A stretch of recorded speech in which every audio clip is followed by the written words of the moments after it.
Mga Bisaya sa New Zealand ug sa lain-laing suok sa kalibutan, kumusta?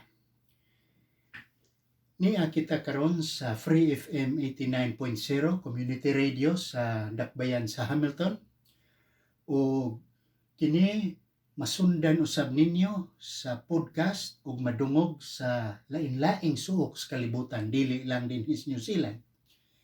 Kining ato ang programa nga sayranan sa mga Bisaya sa New Zealand. Gidisenyo kini aron kahatagan og kapanabangan, kapuslanan ang ingno natong pagkasultiha nga makaalagad sa katilingbang Bisaya sa New Zealand, labi na sa mga pangutana nga may labot ang mga legal o bisan unsang mga pangutana. O disog kita niining ato ang sayranan sa mga Bisaya sa New Zealand ug sama sa naandan atong basahon kining mga pagpanghinangop. Binisaya kini sa gitawag nato greetings.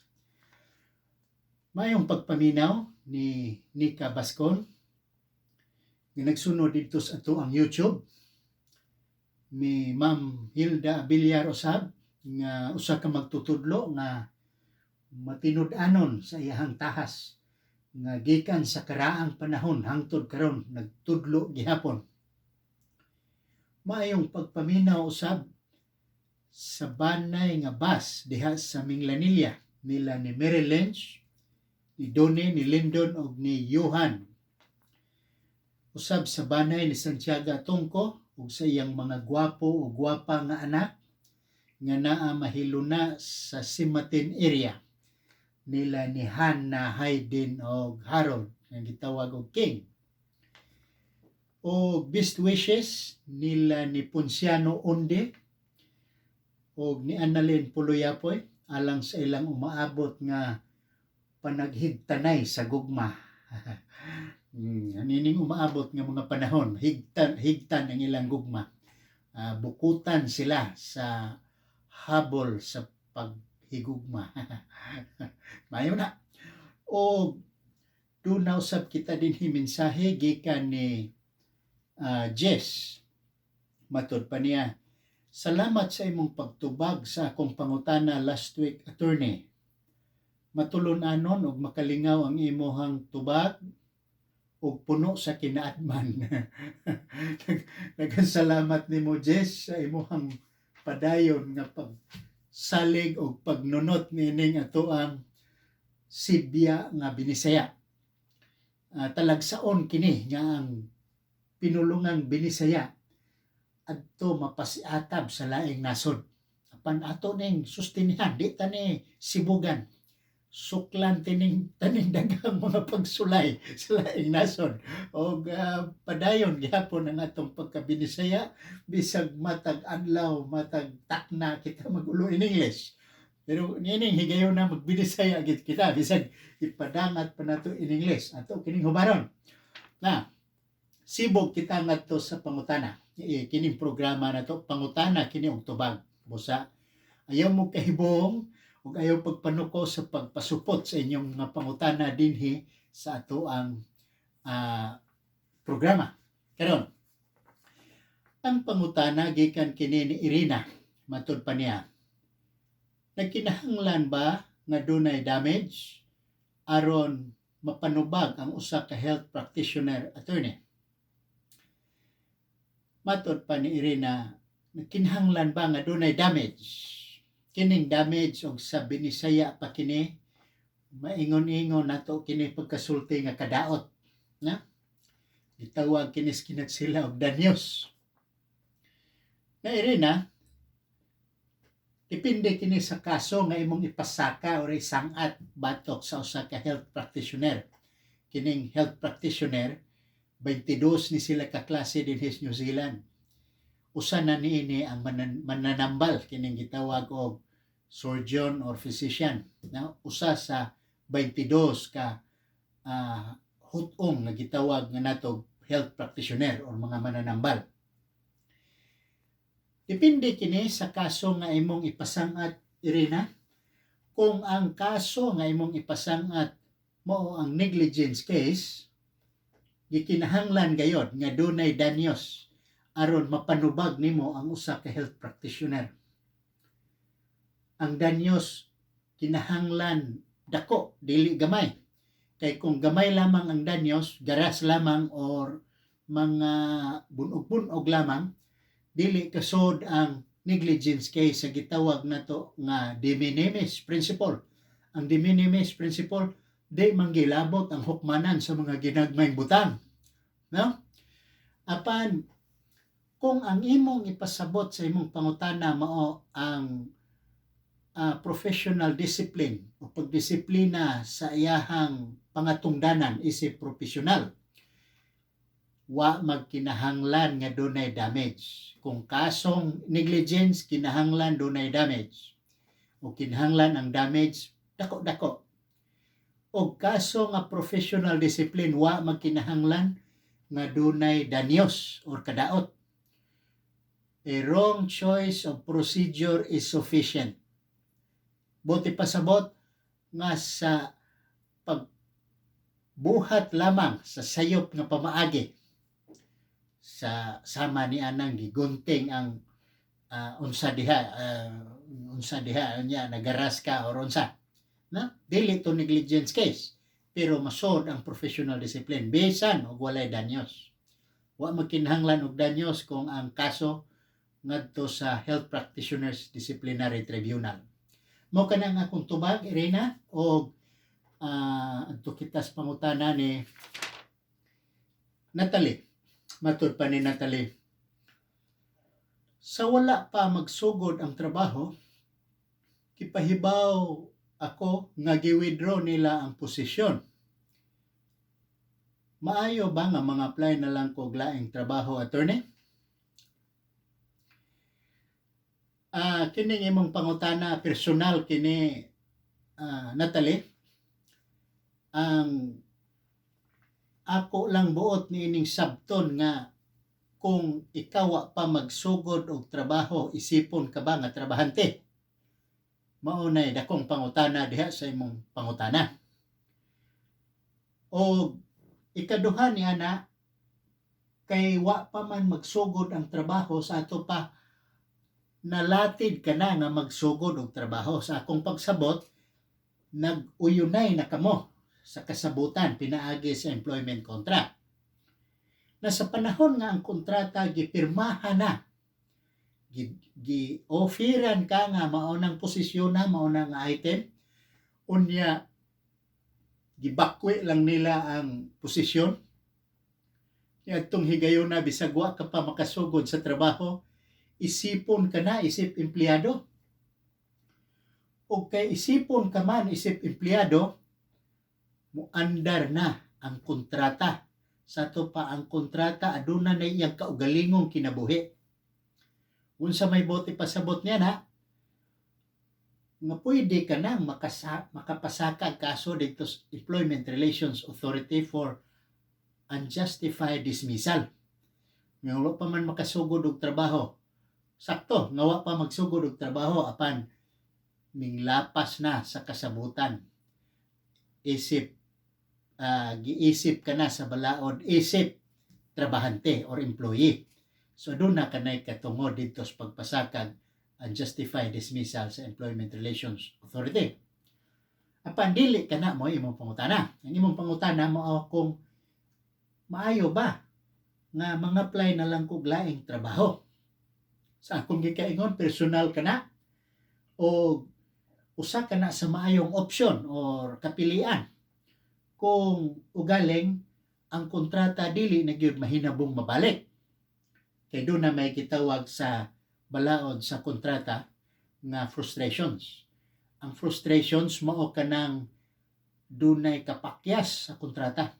Di nimo mapanubag ang imong employer kung ugaling mapruiba nila nga dunay frustrations of contract.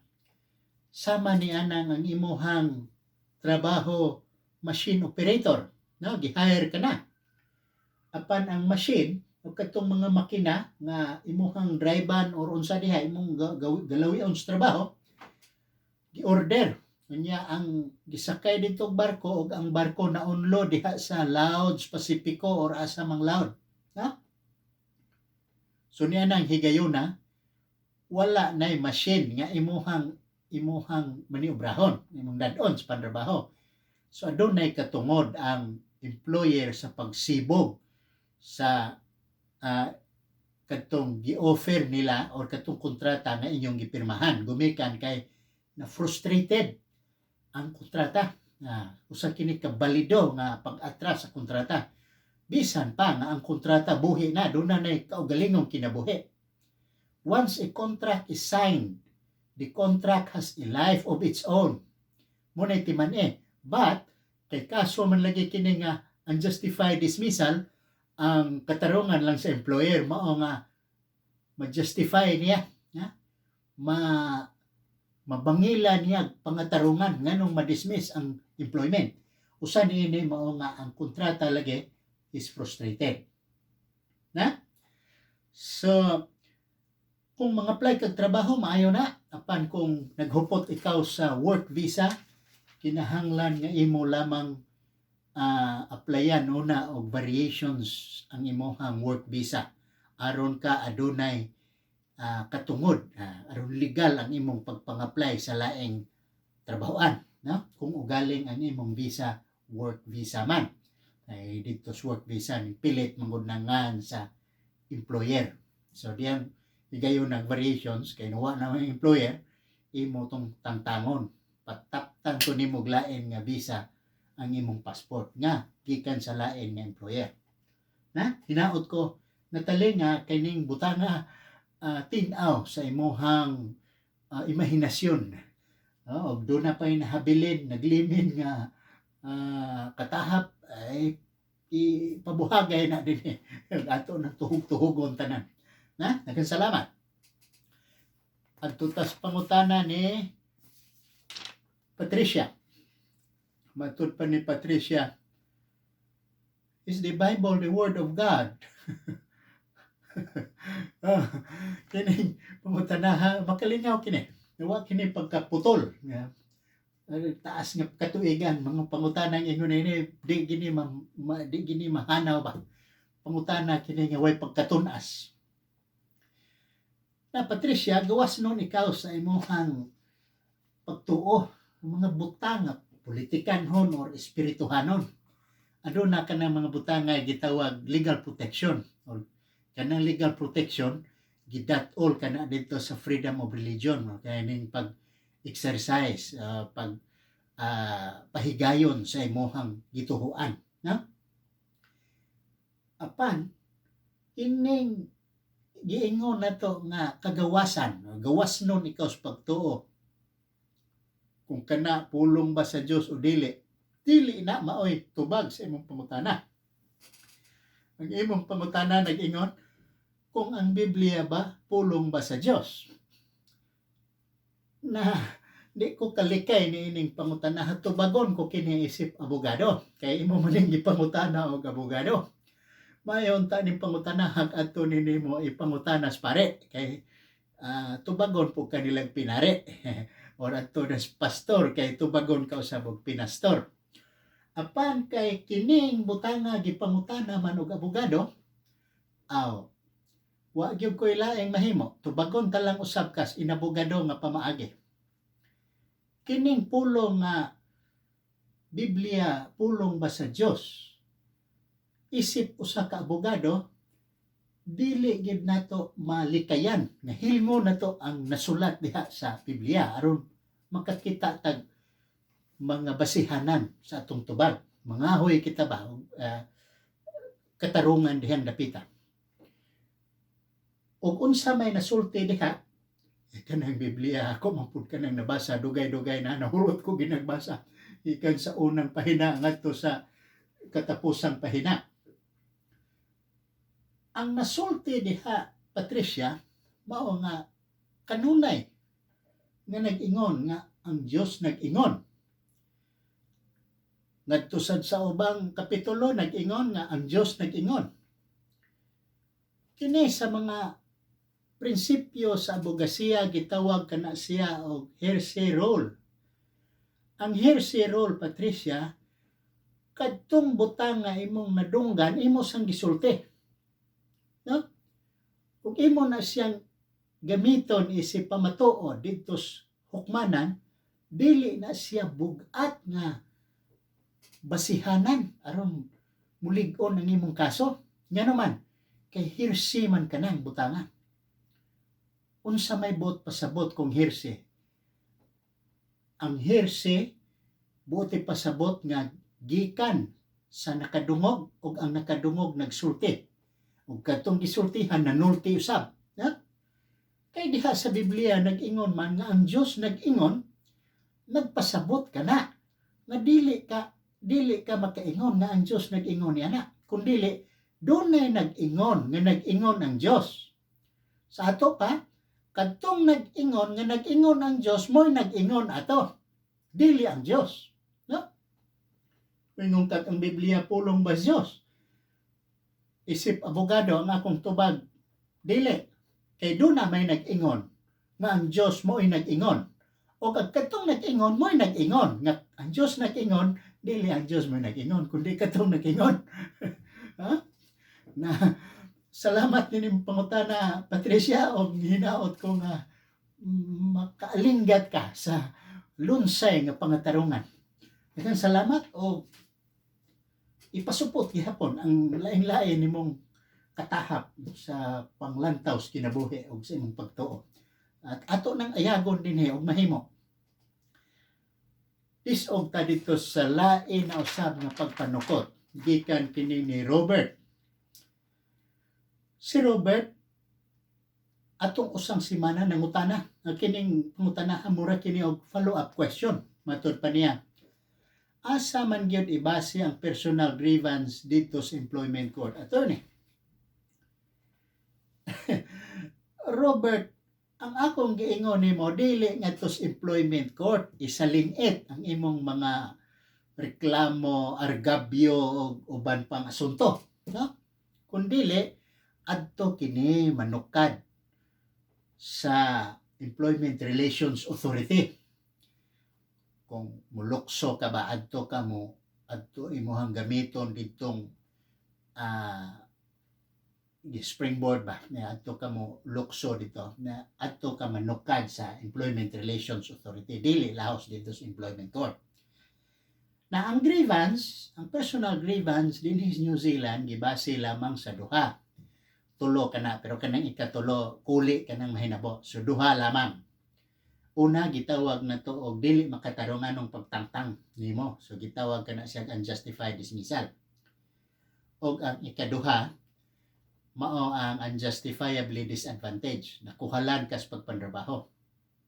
Sama anang transfer, demotion, promotion, og bisan kining warning mo nang akong gibalik-balik gina Robert nga ang mga Bisaya in town nga medyo ignorante pagyutay sa mga pamaagi din hislaing nasod, ayaw taon mo pagpanuko o saka dinhig pangutana. Ayaw uguman ng inyong kalisdanan diha sa panghuna-huna. Kanang warning, aning warning ha, timan-e gina ninyo mga Bisaya nga nias New Zealand. Warningan gani mo, balik-balik na ng warning. Oppose or kinanglan mo supak mo na to, mo object mo na to, gamit mo abogado, tawag din mo abogado. Kay kana mga timailhana nga hapit ka ng saplion, hapit ka ng palagputon. Ang misconduct cases nimo basta ingno na to, gihaniga na siya og warning, pertin dalian na lang nimong madutla ni ana. Kay ila raman tong isubmit ang mga previous warnings, na? Inig about dito sa Employment Relations Authority, i-approve lang dayon ang imong dismissal. Warning nga naman dai kang animala ka, nga? So mura muguwa nga badlongon dai kang pagkatao. Busa akong giingon ninyo, ayaw mog sugot nga warningan mo. Nga naman, kaso na kana nga unjustifiably disadvantaged. Ingno na tong pagkasultiha, mura na mog mahimong gabok, magkagabok ang inyong ang inyong katungod isip empleyado sa dihang pukpokon mo sa daghang warning o bisag usa duha ka warning.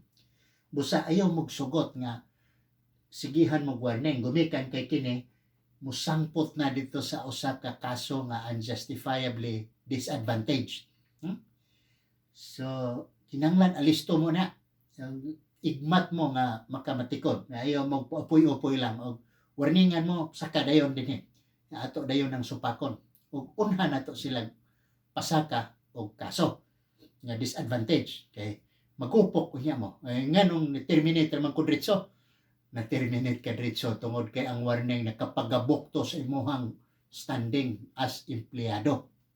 Okay?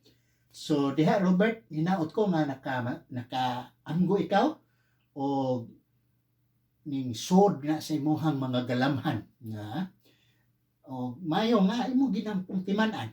Daghang salamat. Kini pangutana gikan ni Bruce.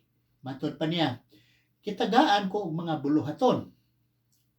Mga buluhaton na akong pasabot niini basin og new assignment. Apan gihigpitan o giusab pod ang oras sa akong paggamit sa sakyanan. Makaauhag ba ko sa akong amo ini attorney? Hinaot ko nga kasabot ka attorney. No, kalingaw ni imong hinaot bros. Kay naglayag pa ning imong pangutana kay bawo na ko asa ni mo tidlom nya asa ni mo unlod na kining personal grievances o reklamo paingon kini ngadto sa Employment Relations Authority. Ngayon ay makaauhag ba ko sa ako ang amo ni ini gihigpitan ang imuhang paggamit sa sakyanan gibaylo gitagaan kag new assignment unya ang sakyanan ang paggamit medyo murag dili na kaayo yan apektahan imong pantrabaho. Kung imo ning ipasaka dito sa Employment Relations Authority ang ground nini disadvantage. Pero og mo resign kapod niini manubag hapon ang imong employer isip constructive dismissal. Gumikan kay dili man makatarunganon ang pag-usab sa imuhang paggamit sa sakyanan. Kung kadtong sakyanan may kalabutan sa imuhang pantrabaho. Gitagaan kag laing buluhaton unya ang paggamit pod ato ng sakyanan nga may kalabutan sa buluhaton na usab. So nausab tanan. So disadvantage na kana. Kung pananglit mo resign kaniana, manubag hapon sila constructive dismissal. Ang constructive dismissal, mamahimo ka na siyang sabton pinaagi sa wala na kay buluhaton. Nawa na mong buluhaton.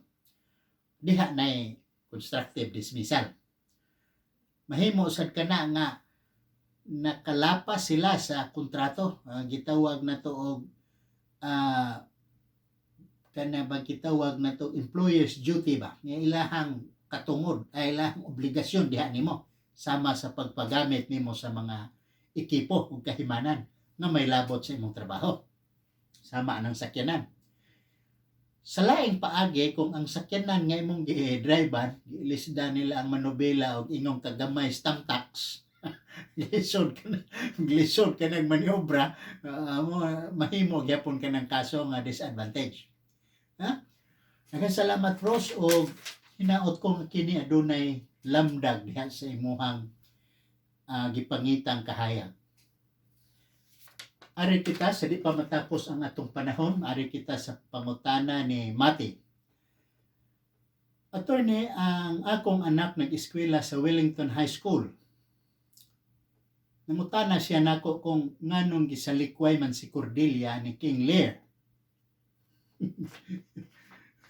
Ayun pangutanada kay ning sabod nini ang laing butang. Kining King Lear sa ako ang hinumduman karakter kini sa gisuwat ni William Shakespeare. Yadtong tuig siglo XVI na usa kini ka kategorya nga gitawag og trahedya. Si King Lear niya ng higayuna, matud pas panuwat ni Shakespeare, nga niabot na sa kaguwangon. Wa na siya laing gipangita kundi ang gugma na lang sa iyang mga anak. Apan aron mahibaw-an niya ang gugma, iya pong hatagan og tanyag, murag premyo ba? Ang iyang mga anak. So doon na siya tulo ka mga anak. Ang duha ka anak na si Goneril og si Regan, mimpadayag dayon sa ilahang gugma dito sa ilang amahan. Pinaagi sa ulog-ulog, ulog-ulogan na nila ilang amahang tiguang na kayo. Aron makadawat sa tanyag o katong premyo nga ihatag ni King Lear kung kinsay makapadayag sa gugma ngadto kaniya. Na apan si Cordelia wala mobuhat ni ining pag-ulog-ulog. Igo na kaniya ang pagsulti nga gihigugma tika isip amahan. Wala na niya pakapini o lain-lain pa nga mga bulak-bulak ba o mga ulog-ulog ba. Ug ang leksyon niini amati mao nga ang premyo di ay kanunay mahatag nato sa mga tawo nga ihatag nato ulo-ulo ba. Murag ang atong dughan duol kanunay sa nag-ulog-ulog nato. Ug atong isalikway itong mga tinuod nga tawo nga wa mo ulog-ulog nato. Sama aning Cordelia. Mo na itubag sa imong pangutana. Nganong gisalikway ni King Lear kay si Cordelia wa man mag-ulog-ulog siyang amahan o katong ulog-uloga ito'y gipangita sa kadaghan ng mga nilalang din sa kalibutan. No? O na, o aduna kitay gamay na lang ang panahon nga murag dili na ni nato maatiman ang uban pang mga pangutana apan nagkalami kining ato ang programa. Nagkadaghan ang atong pangutana nga dili na kini mahurot. Inig mahurot na ning pangutana, ila na sa kong palagputon din sa radio. Muna nga ay gini ninyo hutday yung pangutana. Di sa na nakuhot doon. Aron padayon ko dinhing mo alagad kaninyo. Daghang salamat sa inyong pagnunot dinhis atong sayranan sa mga Bisaya sa New Zealand. Usa kini kasibiyang binisaya nga gidisenyo aron sa pag-alagad sa ato ang mga Bisaya nga isig kaingon sa atong katilingban dinhing mga Bisaya nga diya sa New Zealand ug sa lain-laing suok sa kalibutan nga maabot nining atong Sibya kay kita ni aman pod usab sa podcast ug sa YouTube. Og nining higayuna ako magpasalamat sa inyong pagnunot. Nunti gihapon ninyo ang sunod nga yugto nining ato ang sayranan sa mga Bisaya sa New Zealand. Kini si Paul Alforque, ang inyong abogado ug manlalaban, ang inyong alagad nga motubag sa inyong mga katahap. O ako moingon daghang salamat uban sa dakong panghinaot nga kanunay kamong anaas sa kapiskay ug kabaskog sa panglawas.